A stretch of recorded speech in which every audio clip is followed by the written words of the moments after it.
La bala que mató a mi perro no solo destrozó mi mundo, despertó al hombre que había jurado no volver a ser. El olor a hierba recién cortada y a tierra húmeda llenaba el aire fresco del atardecer. Era mi ritual. Cada día, sin importar lo agotador que hubiera sido el trabajo de carpintería, dedicaba esta hora dorada a Zeus.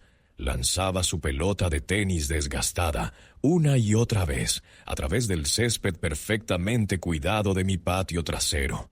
Él, un majestuoso pastor belga malinois, con un pelaje color arena y ojos de ámbar inteligente, la devolvía con una alegría inagotable que contagiaba hasta al alma más cansada. Verlo correr, con los músculos ondulando bajo su piel, era la única terapia que realmente había funcionado desde que colgué el uniforme.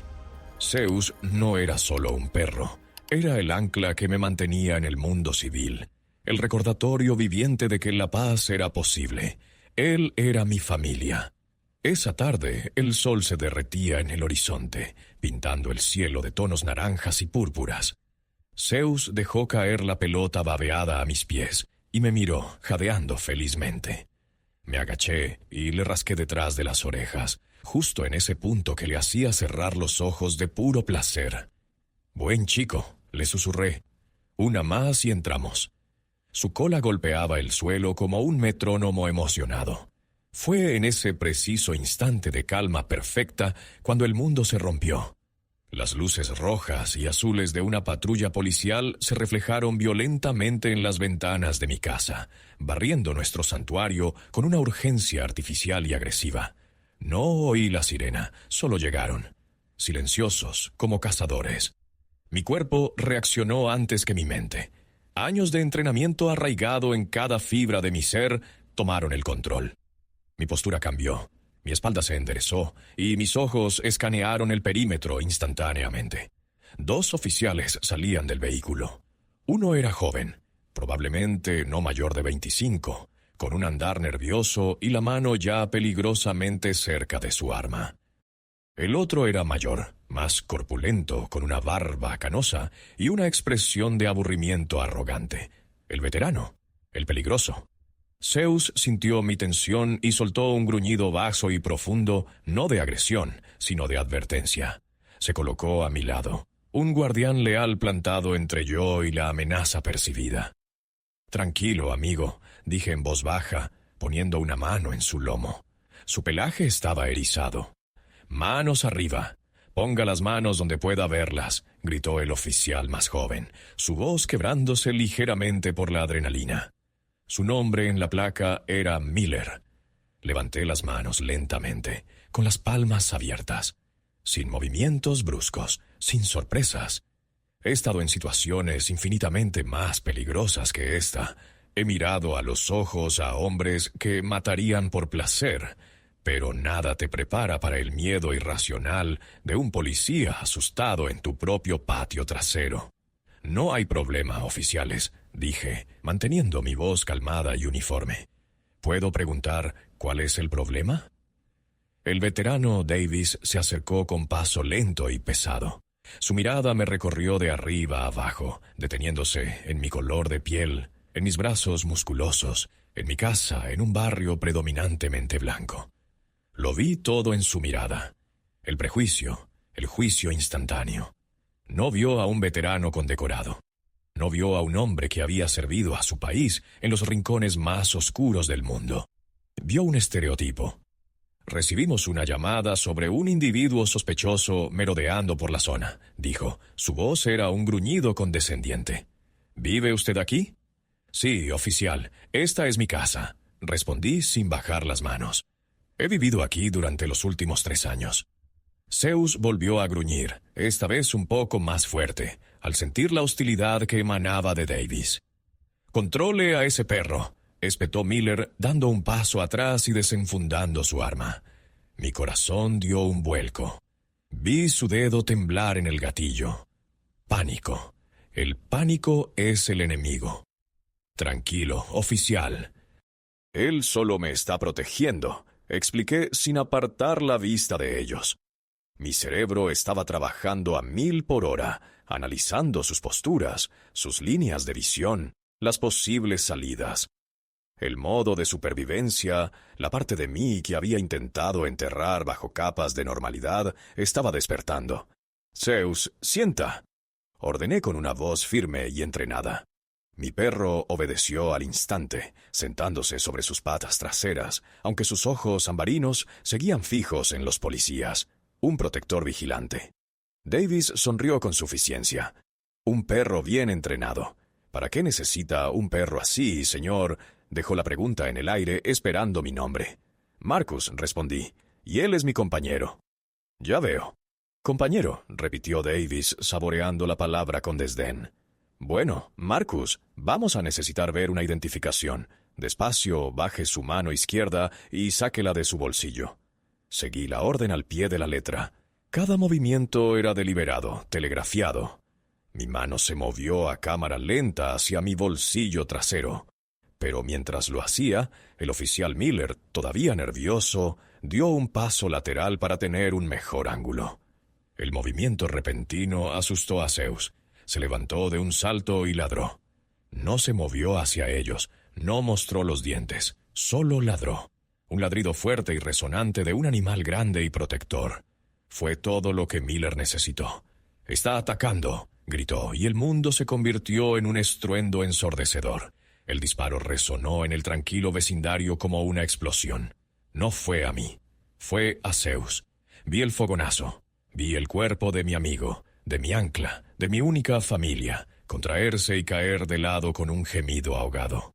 La pelota de tenis rodó desde su boca abierta y se detuvo junto a mi pie. El tiempo se detuvo. El olor a pólvora quemada reemplazó el de la hierba cortada. El silencio que siguió fue más violento que el disparo. Miré el cuerpo inmóvil de Zeus, un hilo de sangre carmesí manchando su pelaje dorado. Y luego levanté la vista hacia los dos hombres que estaban frente a mí. El joven temblaba, con los ojos abiertos por el horror de lo que acababa de hacer.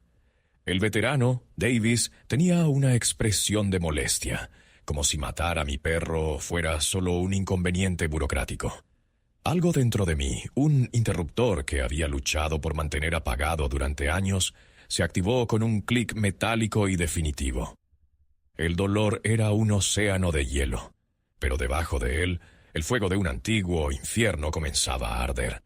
Ya no sentía el miedo, ni la conmoción, ni siquiera la tristeza.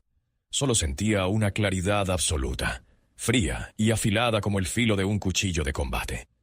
Ellos no acababan de matar a un perro, acababan de firmar su propia sentencia. Miré sus caras memorizando cada detalle, cada poro, cada tic nervioso. En ese instante dejaron de ser policías y yo dejé de ser un civil. Se convirtieron en objetivos. Y yo me convertí en su peor pesadilla. El mundo exterior se desvaneció en un zumbido sordo, como si estuviera sumergido bajo el agua. Mi universo se había contraído al espacio de 1 metro cuadrado de césped manchado de sangre. El único sonido claro era el goteo rítmico de la sangre de Zeus sobre una hoja de diente de león. Cada gota era un martillazo en el yunque de mi alma. Me arrodillé lentamente, con las manos todavía en el aire, una parodia de rendición. No era por ellos, era una genuflexión ante mi rey caído. Mis dedos tocaron su pelaje, todavía cálido, pero la vida se estaba desvaneciendo de él como el calor de una brasa moribunda. Sus ojos ámbar, que momentos antes brillaban con alegría, ahora estaban vidriosos, fijos en un cielo que ya no podía ver. El comandante en mi interior tomó el control total. Las emociones fueron empaquetadas, catalogadas como dolor y archivadas en un compartimento blindado de mi mente para ser procesadas más tarde, o nunca. La misión era lo único que importaba ahora. Misión: recopilar información, analizar amenazas, establecer objetivos, ejecutar. «Dios mío, ¿qué has hecho?», susurré, dejando que mi voz se quebrara. Fue una actuación impecable. Lágrimas de pura rabia cristalizada brotaron de mis ojos, pero para ellos serían lágrimas de un hombre destrozado. Solo estaba ladrando. Era un cachorro. La mentira se sintió amarga en mi boca. Zeus era un guerrero, entrenado para ser mi compañero en los lugares más peligrosos del mundo. Pero ellos no necesitaban saber eso. Necesitaban verme como una víctima. El perro se abalanzó sobre nosotros. Fue una amenaza directa, dijo Davis, recitando la frase que seguramente usaría en su informe. Su tono era monótono, ensayado. No había rastro de remordimiento. Miré su arma, una Glock 19, probablemente. Segura y fiable. El arma de Miller seguía temblando en su mano. Estaba pálido, sudando a pesar del fresco del atardecer. Él era el eslabón débil. «Mentira», grité, permitiendo que la furia se filtrara en mi actuación. «Estaba a mi lado, lo visteis. Está todo en vuestras cámaras». Sabía que las cámaras corporales eran mi mejor y peor enemigo. Registrarían la verdad, pero el sistema las protegería a ellos. No importaba. El metraje no era para un tribunal. Era para mí. Sería mi libro de estudio. Davis se acercó, su sombra cayendo sobre mí y sobre el cuerpo de Zeus. Su arrogancia era una capa que llevaba como una segunda piel. «Tranquilízate, o te llevaremos por obstrucción. Entiende que tuvimos que tomar una decisión en una fracción de segundo para proteger nuestras vidas». «¿Proteger vuestras vidas?», repetí. Mi voz era un susurro helado. Levanté la cabeza y lo miré directamente a los ojos. Dejé que viera una fracción, solo una pequeña astilla del hielo que ahora llenaba mi alma. Vio algo que no esperaba, porque dio un paso instintivo hacia atrás. Vio al depredador debajo de la piel de la presa. Fue un error por mi parte, un error táctico. Debía mantener la máscara. Rápidamente bajé la mirada, volviendo al papel del hombre roto. Acaricié la cabeza de Zeus, cerrando suavemente sus párpados.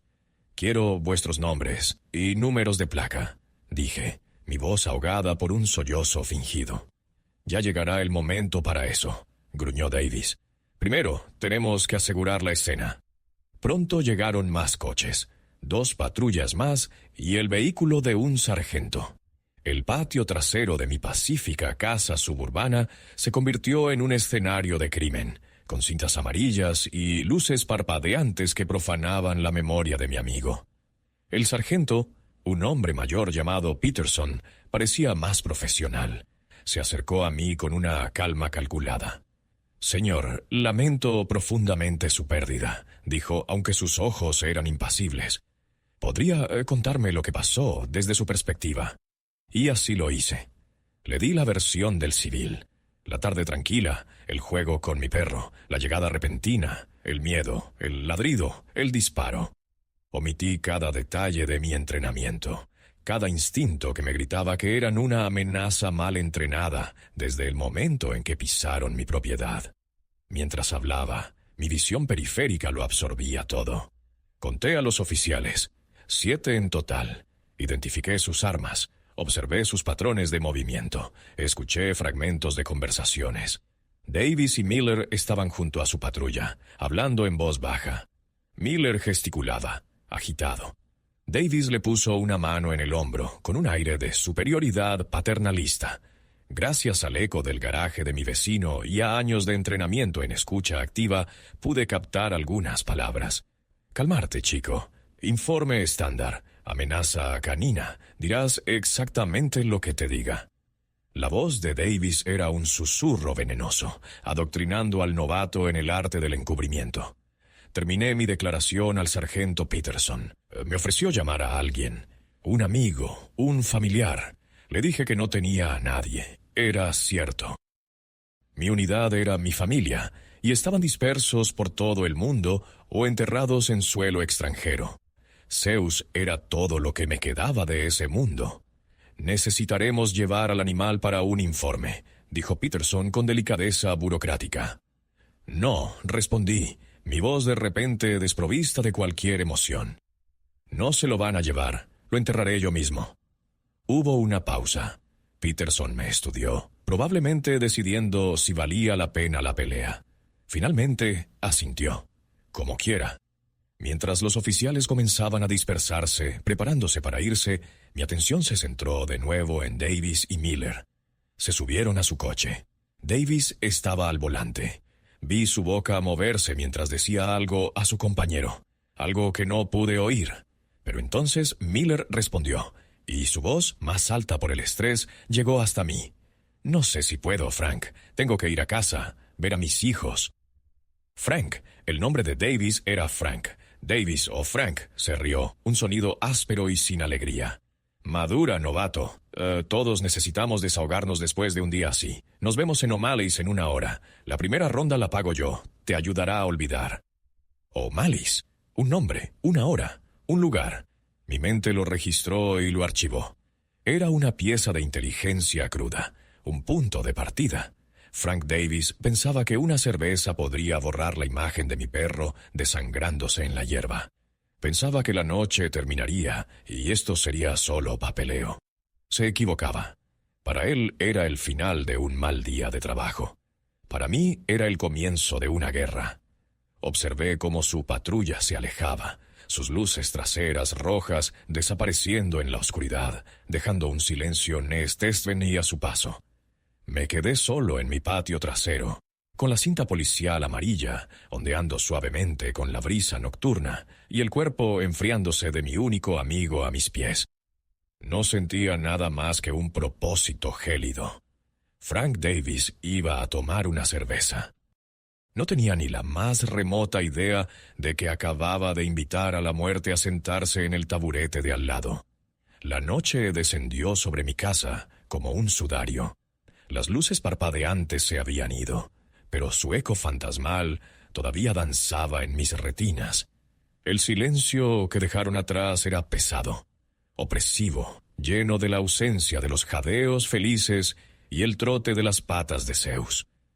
Con una ternura que contrastaba con la tormenta que se desataba en mi interior, envolví el cuerpo de mi amigo en su manta favorita, la que solía arrastrar por toda la casa. Cada pliegue de la tela era un recuerdo, cada fibra un eco de una vida robada. Lo llevé al fondo del jardín, bajo el viejo roble donde le encantaba echar la siesta en los calurosos días de verano. Cavar la tumba fue un acto mecánico. El ritmo de la pala hundiéndose en la tierra, el peso de la tierra húmeda, el sonido sordo al depositarla a un lado. Todo era un metrónomo que marcaba el paso de mi transformación. Ya no era Marcus, el carpintero. El polvo de madera en mis manos fue reemplazado por la tierra fría de una tumba. Con cada palada enterraba un poco más de mi vida civil, desenterrando al hombre que había sido antes, el operador, el fantasma, el que completaba la misión a cualquier costo. Cuando terminé, coloqué a Zeus en su lugar de descanso final y me quedé allí de pie, no rezando, sino haciendo una promesa silenciosa. La justicia no vendría de un informe policial o de un tribunal. La justicia vendría de mí. Entré en la casa. El cuenco de agua de Zeus estaba todavía medio lleno. Su juguete de cuerda yacía abandonado en el pasillo. Cada objeto era una puñalada. Ignoré el dolor, lo aparté. El compartimento blindado de mi mente se estaba llenando, pero sus muros eran fuertes. Fui directamente al sótano. Detrás de una pared falsa que había construido con la misma precisión con la que fabricaba un mueble, se encontraba mi verdadero taller. No olía a serrín ni a barniz. Olía a aceite de armas, a metal frío y a disciplina. Sobre una mesa de trabajo de acero inoxidable, bajo una luz fluorescente que zumbaba suavemente, yacía mi equipo. No eran las herramientas de un carpintero, sino los instrumentos de un fantasma. Un fusil de asalto HK-416, desmontado y meticulosamente limpio. Una pistola Sig Sauer P226 con supresor. Cuchillos de combate, equipo de vigilancia, dispositivos de escucha, un pequeño kit de explosivos plásticos. Era el arsenal de un hombre que nunca había creído del todo en la paz. Había mantenido estas habilidades y estas herramientas no por paranoia, sino por pragmatismo. El mundo era un lugar peligroso, y yo sabía, mejor que la mayoría, que el lobo siempre está en la puerta. Esta noche el lobo no solo había llamado, había derribado la puerta y se había llevado a mi manada. Mi plan comenzó a formarse con una claridad escalofriante. No sería una venganza impulsiva y sangrienta. Eso era para los aficionados. Esto sería una operación metódica, precisa, implacable. El objetivo principal, Frank Davis. El objetivo secundario, el oficial Miller. Davis era el cáncer, el instigador. Miller era el síntoma, la mano temblorosa que había apretado el gatillo. Pero ambos eran parte de la enfermedad. Y yo era la cura. O'Malley's, la primera pieza de inteligencia. Era un bar de policías de mala muerte en el lado industrial de la ciudad. Lo sabía por los carpinteros con los que a veces trabajaba. Un lugar donde las historias se exageraban y la mala conducta se convertía en una broma entre copas. Un lugar perfecto para observar. Me cambié de ropa, abandonando mi atuendo de civil por un par de vaqueros oscuros, una sudadera con capucha negra y unas botas resistentes. En un pequeño bolsillo de mi chaqueta coloqué un dispositivo de escucha del tamaño de una moneda. En el otro, un cuchillo de hoja delgada y un teléfono desechable. Era una carga mínima, diseñada para la infiltración y la recopilación de información, no para el combate directo. La confrontación vendría más tarde, en mis términos, en mi terreno. Conduje mi camioneta anodina, la misma que usaba para transportar madera, y la aparqué a 3 manzanas de O'Malley's. El resto del camino lo hice a pie, moviéndome por las sombras, usando los callejones como un segundo sistema de calles. Mis pasos eran silenciosos, mi presencia mínima. El entrenamiento me invadió por completo. Mi ritmo cardíaco se ralentizó, mis sentidos se agudizaron. Oía el zumbido de los letreros de neón, olía la cerveza rancia y la grasa de la freidora que emanaba del bar. Veía cada coche que pasaba, cada persona que entraba o salía. La patrulla de Davis y Miller estaba aparcada afuera. Pude identificarla por el número de la unidad que había memorizado. Me acerqué con la confianza de alguien que pertenece al lugar, con la cabeza gacha y las manos en los bolsillos. Al pasar junto al coche, mi mano se deslizó fuera del bolsillo y, con un movimiento rápido y entrenado, coloqué el pequeño dispositivo de escucha magnético en la parte inferior del chasis, cerca de la puerta del conductor. Estaba activo. A partir de ahora, cada conversación que tuvieran en ese coche sería mía. Encontré un punto de observación en el tejado de un edificio abandonado al otro lado de la calle. Desde allí, con un pequeño monocular de visión nocturna, tenía una vista clara de la entrada de O'Malley's. El letrero de neón parpadeaba, proyectando un brillo enfermizo sobre la acera. Vi a policías entrar y salir, riendo, dándose palmadas en la espalda. Eran una hermandad, una tribu, y habían declarado la guerra a la mía. 1 hora después de mi llegada, la puerta se abrió y aparecieron. Davis se reía a carcajadas de algo que había dicho otro oficial. Se veía relajado, contento. Miller iba detrás de él con la cabeza gacha, bebiendo de una botella de cerveza. No parecía tan feliz. Su conciencia, o su miedo, todavía lo carcomía. Bien, el miedo era una herramienta que sabía cómo utilizar. Se despidieron de los otros policías y caminaron hacia su patrulla. Me concentré en mi teléfono desechable, conectado al dispositivo de escucha. El audio era cristalino. «Te digo, Frank, no puedo quitármelo de la cabeza», dijo Miller, su voz tensa. «La forma en que cayó...» «Olvídalo, chico». La voz de Davis era un gruñido impaciente. «Era solo un maldito perro. Además, viste al dueño. Un negro enorme en un barrio como este, con un perro de ataque. Te garantizo que algo turbio estaba pasando. Le hicimos un favor al vecindario». La sangre me hirvió en las venas. Un calor blanco y furioso. Pero la disciplina se mantuvo. «Escucha, aprende, no reacciones». «No lo sé», dudó Miller. Parecía destrozado. «Son buenos actores», se burló Davis. «Ahora escucha, mañana por la mañana rellenaremos el informe. Dirás que el perro cargó, que temiste por tu vida y que no tuviste otra opción. Yo lo corroboraré, el fin de la historia. ¿Entendido?» Hubo un largo silencio. Pude oír el sonido de Miller tragando saliva. Entendido. Buen chico. Ahora llévame a casa y anímate. Mañana es otro día. Davis le dio a Miller una dirección. Mi mente la grabó como si estuviera grabada con un láser. Un domicilio.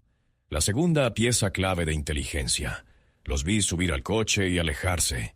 La primera fase de la operación, la recopilación de información, había sido un éxito. Ahora comenzaba la segunda fase, el análisis y la planificación.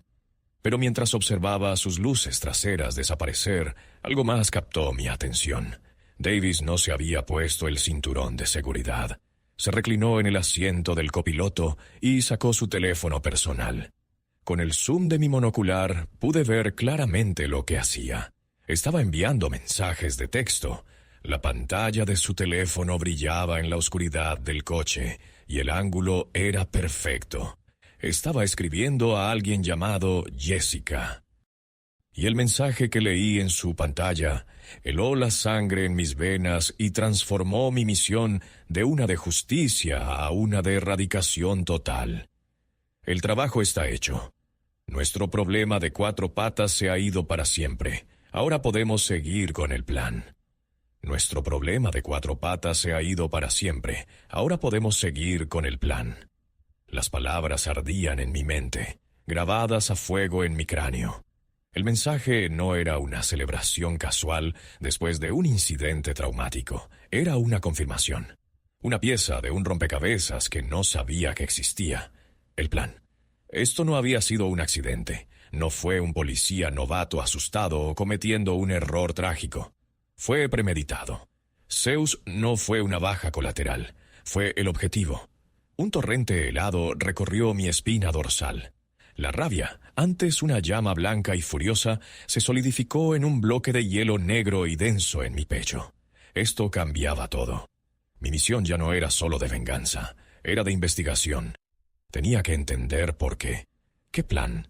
¿Por qué mi perro, mi Zeus, era un problema? ¿Y quién era Jessica? Bajé del tejado con la agilidad silenciosa de una pantera, volviendo a mi camioneta. Me senté en el asiento del conductor en la oscuridad, el motor apagado. El dispositivo de escucha en su patrulla seguía transmitiendo. Oí el zumbido de la radio de la policía, la charla casual, las indicaciones de Miller mientras conducía a Davis a casa. Pero mi mente estaba en otra parte, analizando la nueva variable, Jessica. Conecté el teléfono desechable a un pequeño ordenador portátil reforzado que guardaba bajo el asiento. No estaba conectado a Internet.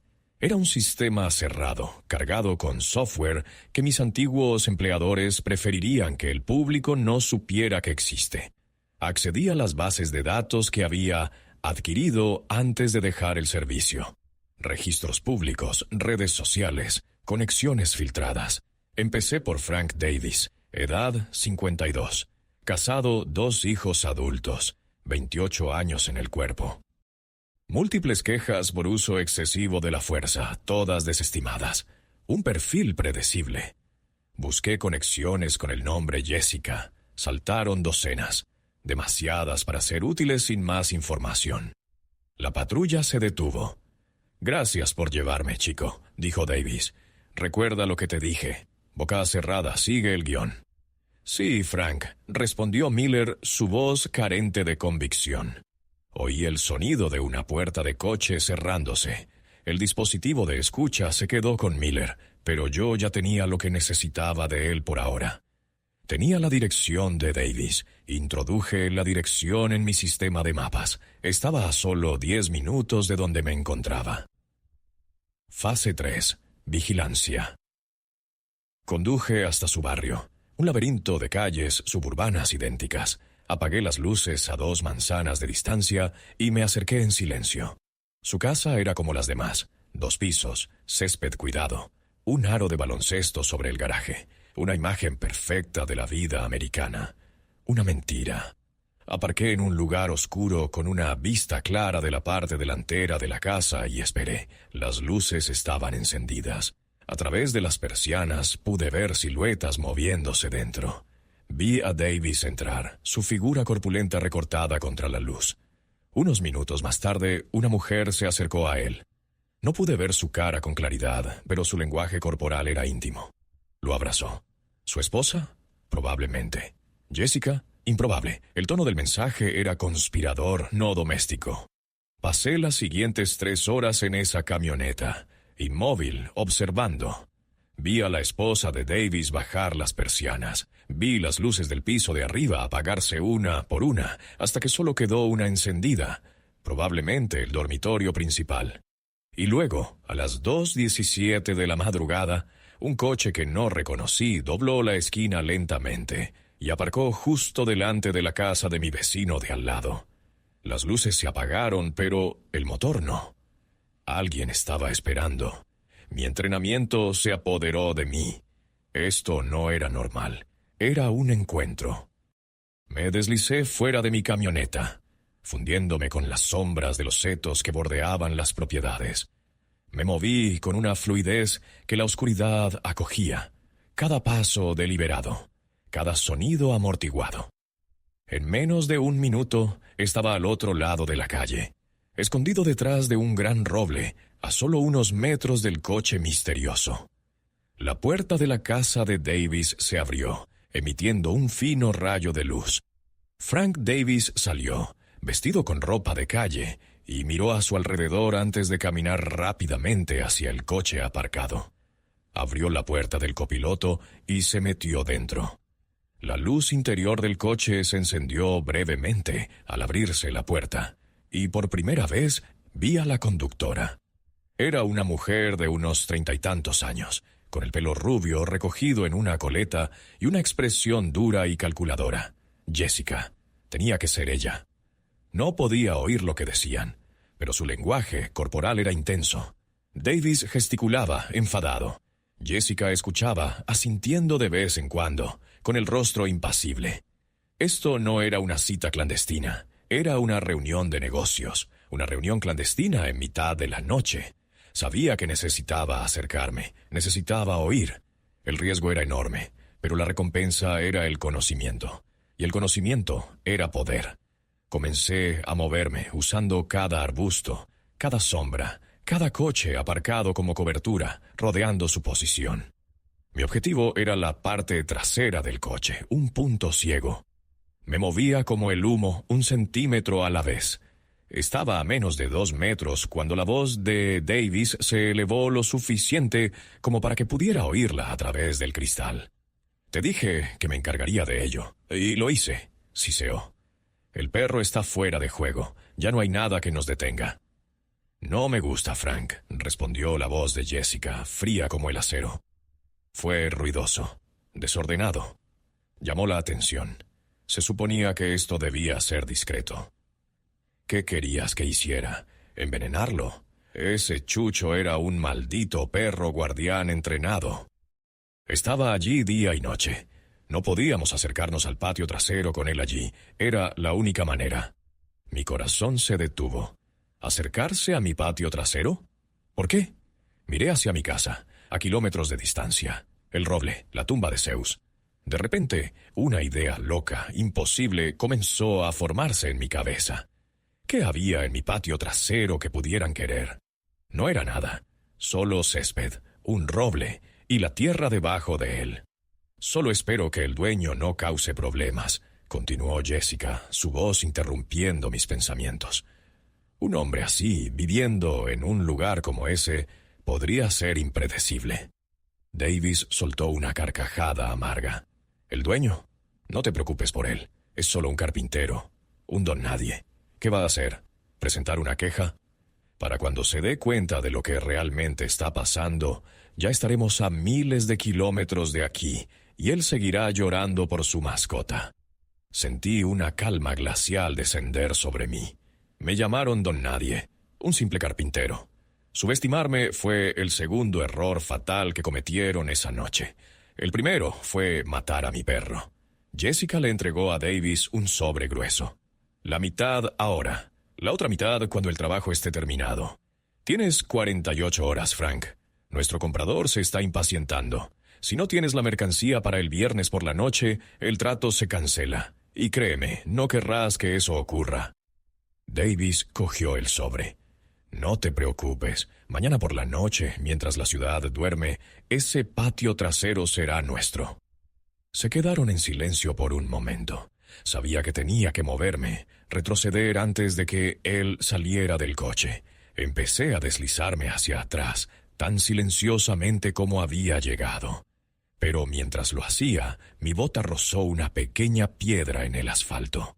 El sonido fue minúsculo, apenas un susurro. Pero en el silencio de la noche sonó como un disparo. Al instante, la cabeza de Jessica se giró, sus ojos penetrantes como los de un halcón escudriñando la oscuridad directamente hacia mi posición. No mostró sorpresa ni miedo. En su lugar, su mano se deslizó con una velocidad y eficiencia aterradoras hacia la guantera. Davis, al ver su reacción, se giró también, con los ojos muy abiertos por la alarma. «¿Qué ha sido eso?», susurró él con pánico. Jessica no respondió. Su mano salió de la guantera, y en ella, brillando bajo la débil luz de la luna, había una pistola con un supresor. No era un arma de policía, era el arma de un profesional, y estaba apuntando directamente a la sombra donde yo estaba escondido. El tiempo se estiró hasta convertirse en un hilo tenso a punto de romperse. El cañón del arma de Jessica, un agujero negro que prometía el olvido, estaba fijo en mi posición. No había miedo, solo un cálculo frío de probabilidades. Estaba desarmado, superado en número y expuesto. La retirada era la única opción táctica viable. En el instante en que sus ojos se entrecerraron para enfocar, exploté hacia atrás, usando el coche aparcado a mi lado como cobertura. El fut sordo del arma con silenciador fue seguido por el agudo ping de la bala, al golpear el metal a centímetros de mi cabeza. No disparó una segunda vez. Profesional. Sabía que había perdido el elemento sorpresa. Me moví como un fantasma a través de los patios oscuros, saltando vallas, corriendo agachado a través de céspedes ajenos, con el sonido de las puertas del coche abriéndose y los pasos apresurados de Davis detrás de mí. Él era ruidoso, torpe, una bestia asustada chocando en la oscuridad. Jessica era silencio. No la oí, pero la sentí, una presencia depredadora flanqueándome. Esto no era una persecución policial, era una cacería. Llegué a mi camioneta, me deslicé dentro y arranqué el motor, las ruedas chirriando mientras me alejaba a toda velocidad.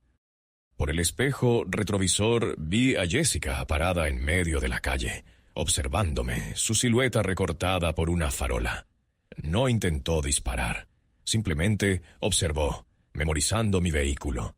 Sabía que la confrontación no había terminado, solo se había pospuesto. «¿Qué hay en mi patio trasero?», me pregunté en voz alta mientras conducía hacia la seguridad de mi fortaleza. La respuesta era tan obvia que me sentí estúpido por no haberla visto antes. No era lo que había ahora, era lo que había antes de que yo comprara la casa. El anterior propietario, un anciano solitario y excéntrico llamado Silas Croft, había muerto hacía años. Recordé vagamente al agente inmobiliario mencionando que Croft era un coleccionista. ¿Qué coleccionaba? Al llegar a casa no fui al sótano. Fui a mi estudio, donde guardaba los viejos planos de la propiedad. Los extendí sobre mi mesa de trabajo. Había algo extraño, una discrepancia entre los planos originales de la ciudad y los planos de una remodelación que Croft había hecho en los años 80. Mostraba un pequeño anexo subterráneo bajo el patio trasero, justo donde estaba el roble, una especie de búnker o bodega. Pero en los planos oficiales más recientes ese anexo no existía. Había sido sellado, borrado de los registros, enterrado y olvidado. Y de repente todo encajó. Croft no era un coleccionista de sellos. Davis, un policía corrupto. Jessica, una profesional fría y eficiente. Un comprador impaciente. La mercancía. No estaban detrás de algo que yo poseía. Estaban detrás de algo que Silas Croft había dejado atrás. Algo enterrado bajo mi roble. Algo que Zeus, con su lealtad inquebrantable y su presencia constante, les impedía excavar discretamente. Mataron a mi perro no por lo que era, sino por donde le gustaba dormir la siesta. La ira que sentí fue cósmica, una supernova en mi alma. Pero la canalicé hacia la precisión. Tenían 48 horas, no menos. Tenían hasta la noche siguiente. Mañana por la noche, mientras la ciudad duerme, ese patio trasero será nuestro. Iban a venir a mi casa, a mi santuario, al lugar de descanso de mi amigo. Iban a profanar su tumba para desenterrar su sucio secreto. Que vinieran. El cazador se convertiría en la presa. Pasé el resto de la noche y todo el día siguiente convirtiendo mi casa en una trampa mortal. Esto ya no era una operación de sigilo, era una defensa de la fortaleza. Sellé las ventanas, reforcé las puertas, coloqué pequeñas cámaras inalámbricas que me daban una vista de 360 grados del exterior. Mi equipo salió del sótano. El HK-476, ensamblado y cargado con munición perforante. La Sig Sauer en mi cadera. Cuchillos en mis botas. Granadas de humo y aturdidoras en mi chaleco táctico.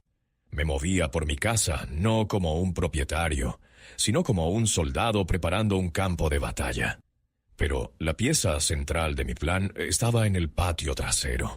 Utilicé mi taladro y un sensor de densidad para localizar el contorno del búnker enterrado. Estaba exactamente donde pensaba, a unos 2 metros bajo tierra. No intenté abrirlo. En su lugar coloqué cargas de corte direccionales, pequeñas pero potentes, en la entrada sellada.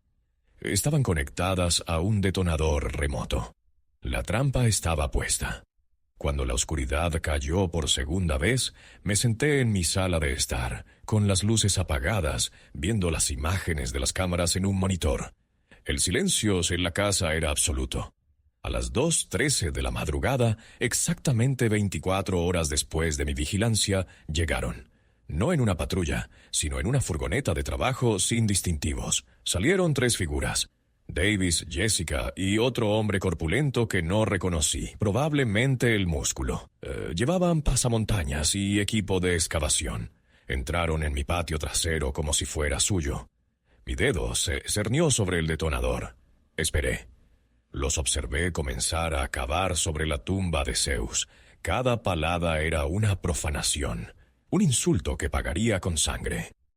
Cuando habían despejado la tierra y expuesto la vieja puerta de hormigón del búnker, me preparé.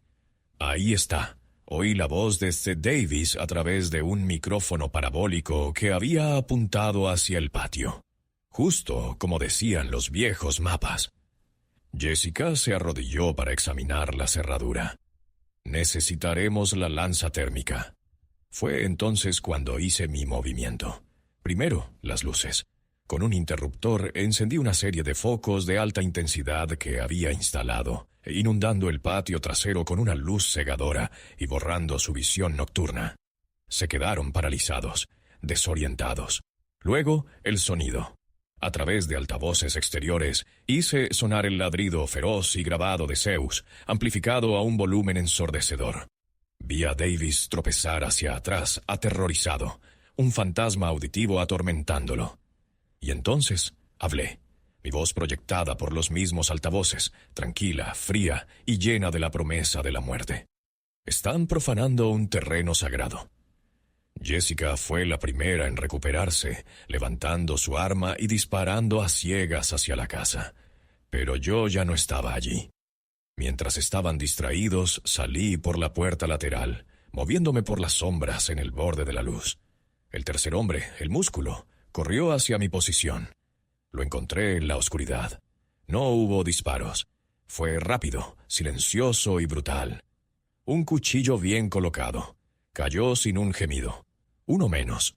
Davis estaba en pánico, disparando al azar. Jessica era más inteligente. Usó la pila de tierra como cobertura, intentando localizarme. «Frank, cállate y cúbrete», gritó. «Está aquí. Sabía que no era un don nadie», gritaba Davis. «Ya no importa», respondí desde una nueva posición en la oscuridad. «Vinisteis por lo que hay debajo. Tomadlo. Es vuestro». Apreté el detonador. Las cargas de corte no crearon una gran explosión, sino un silbido agudo y un destello blanco. Cortaron el metal y el hormigón de la entrada del búnker como un cuchillo caliente en la mantequilla. La pesada puerta cayó hacia adentro, revelando una oscuridad cavernosa. Jessica y Davis miraron, atraídos por la curiosidad y la codicia. Y desde las profundidades del búnker, una nube de gas pálido y arremolinado comenzó a salir. No era humo, era algo químico, algo viejo. «¿Qué es eso?», jadeó Davis. De repente lo supe. Silas Croft, coleccionista excéntrico, la Guerra Fría. Recordé haber leído sobre su trabajo para el gobierno. No coleccionaba arte, coleccionaba armas químicas experimentales y acababa de abrir su posesión más preciada. Vi a Jessica reconocer el peligro. Sus ojos se abrieron de par en par por el terror. Intentó correr, pero ya era demasiado tarde. El gas los envolvió. Tropezaron, se ahogaron, sus cuerpos se convulsionaron mientras el agente nervioso de acción rápida hacía su trabajo. Cayeron junto a la tumba de mi perro, sus muertes tan feas y sin sentido como la que ellos habían infligido. Llamé a una línea segura del gobierno, un número que no había marcado en años. Di mi antiguo nombre en clave y la dirección. Hay una brecha de contención de material químico, biológico, radiológico y nuclear en esta ubicación. Nivel alfa. Recomiendo un equipo de limpieza completo. No esperé respuesta. Colgué. Me quedé allí un momento mirando los cuerpos. No había satisfacción ni alegría. Solo un vacío helado donde antes había dolor. La misión estaba completa. La justicia, a mi manera, se había cumplido. Salí de la casa, llevándome solo mi equipo y los recuerdos. Mientras me alejaba en mi camioneta, vi las primeras luces de los vehículos negros sin distintivos acercándose en la distancia. Dejarían la casa impecable. La historia oficial sería un escape de gas, un trágico accidente. La existencia de Frank Davis y Jessica sería borrada. Y yo, el carpintero, el don nadie, volvería a convertirme en un fantasma, buscando un nuevo lugar para encontrar la paz. Pero sabía que nunca encontraría otro ancla como Zeus. Algunos perros son solo perros. El mío era el guardián de mi alma. Y yo era, y siempre sería, su vengador.